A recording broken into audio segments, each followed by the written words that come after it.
Delighted we are to have you here. We've had you on a number of occasions, but it's been a long time, and so we're glad to simply welcome you back to the show this morning.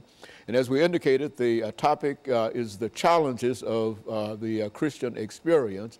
And what we'd like for you to do is to talk about some of the opportunities and some of the challenges that you find within the Christian experience, using, for the most part, some of the ideas that you have in a recent published book called The Persecution for Righteousness' Sake, and to use that as the basis of some of the challenges that you have found in the Bible in reference to the Christian experience and how people might be able to overcome some of the challenges that they have.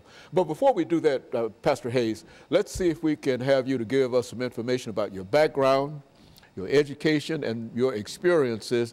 Then we'll have an opportunity during the second segment to get into what we call some of the challenges of the Christian experience. Thank you. Well, Dr. Haney, I've been in ministry for basically all of my life. I started preaching at the age of 9 years old. I have attended Tennessee State University, Vanderbilt University, Gammon Theological Seminary, where I received my Master's of Divinity. I've also had an opportunity to just work with many people growing in ministry. I've been pastoring in the United Methodist Church for over 37 years, several churches.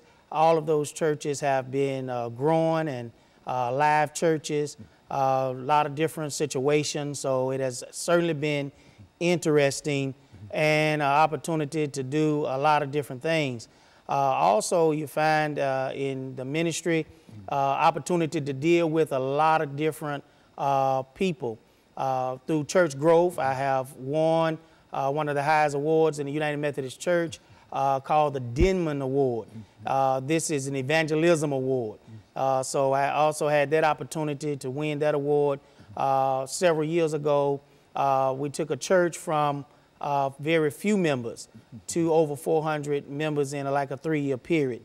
So that was also an exciting time of ministry. Just continue to grow, continue to learn, continue to work with people has been one of the things that I've enjoyed doing. And so certainly I'm thankful for that. I've also participated in many workshops, have led many workshops in the United Methodist Church and outside of the United Methodist Church. And so that have given me strength and courage to do the will of God for the ministry and trying to reach people and save them and bring them to church, and also to lead them to a life of being a Christian for the Lord.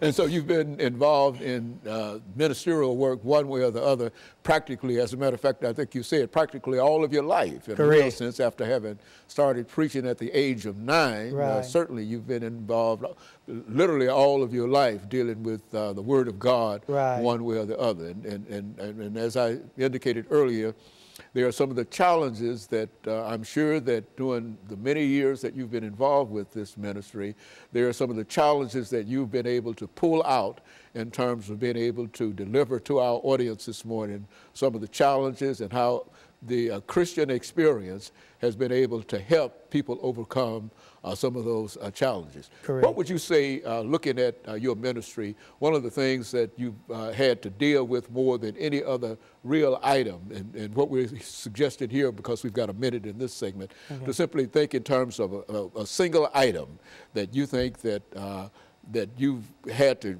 deal with in your ministry, doing all of your churches and et cetera, that you could start us off with when we come back, dealing with as a challenge. Okay. Just think about that, and perhaps you want to make some statements in reference to what that challenge might be. One of the things, you know, we're going to talk about just loving people. You got to be a good Christian and a true Christian is crossing lines where you just love everybody. You treat everybody like they're somebody, even those that others may count out. You have to treat them as a child of God.